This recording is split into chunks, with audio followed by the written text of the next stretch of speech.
Ano ba yung unang dapat babaan na station kapag sasakay ka ng Maokong Gondola Cable Car?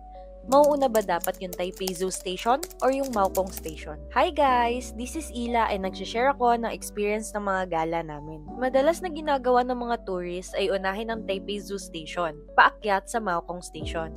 Pero kabaliktaran yung ginawa namin dahil sa weather and sa dami ng mga tao. Dumating kami sa Taipei Zoo Station around 9 AM, which is ito yung starting point ng cable car.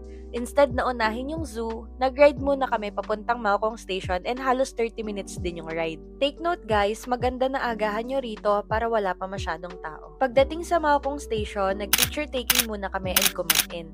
Tinry namin yung famous tea ice cream dito and yung ibang restaurants. If lamigin kayo, magdala kayo ng jacket or anything na pangsangga sa lamig kasi sobrang foggy din dito. Maganda yung view dito kasi ito na rin yung pinakatuktok. Merong mga tea houses and kita talaga yung tea plantations. If maganda yung panahon, maganda na mag-ikot-ikot din kayo dito. Sunod, if marami kayong time, pwede nyo i-visit tong Zinan Temple Station. Hindi na kami bumaba dito kasi medyo masama rin yung panahon. Yung sunod na station na bababaan ay kung saan yung unang sinakyan nyo ng cable car.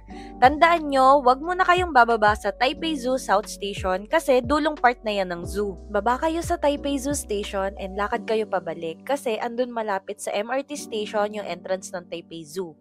Libutin nyo buong zoo and if nakarating na kayo sa dulong part, huwag kayong mag-alala kasi meron dong shuttle train na ihahatid kayo ulit sa entrance. Ganito yung naging adjustment namin sa itinerary na pwede nyo ring itry kung matatapat kayo pag hindi okay yung weather. Nagawa nga namin to kasi meron kaming Maokong Gondola one-day pass, kaya only rides kami sa cable car.